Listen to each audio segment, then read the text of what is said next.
so honored to be here today representing the 3 million members of this nation's largest union, the National Education Association.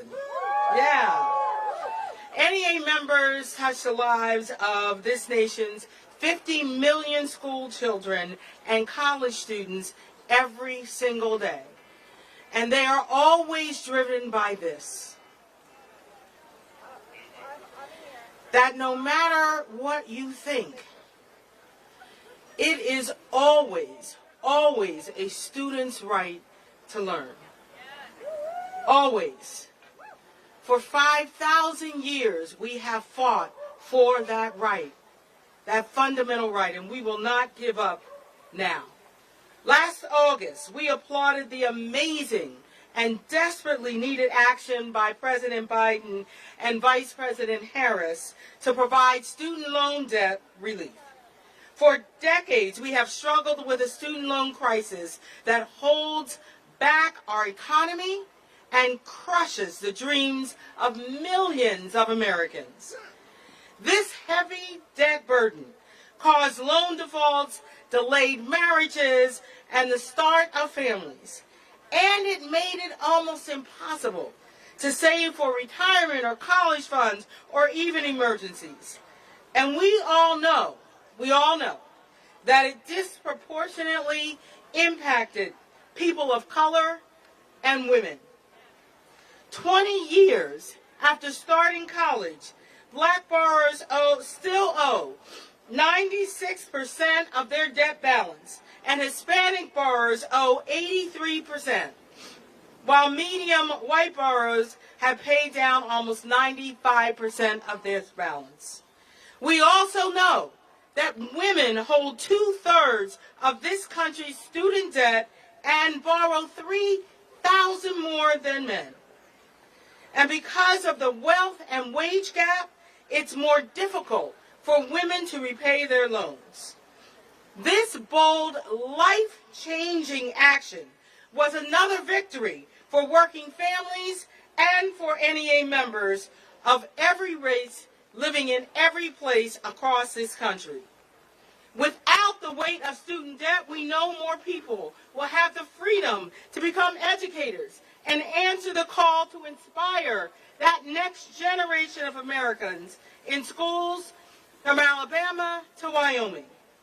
This commitment to students and working families was a big step toward ensuring stable educator workforces that reflect our students' diversity.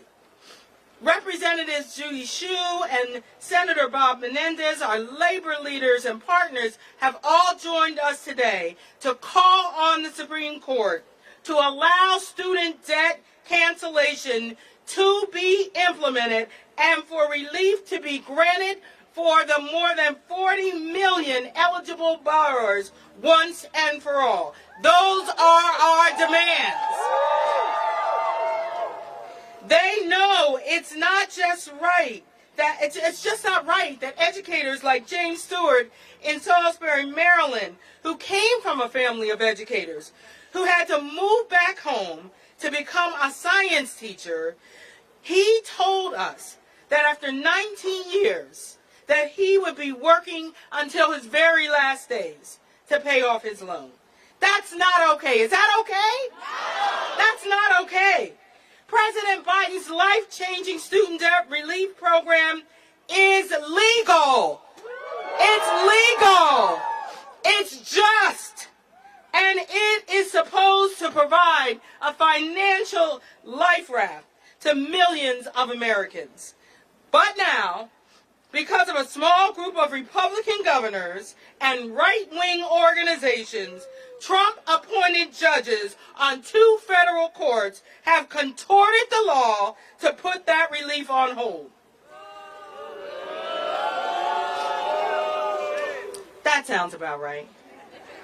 Today, the 26 million Americans who have applied and 16 million who have already been approved are in limbo, with uncertainty surrounding them.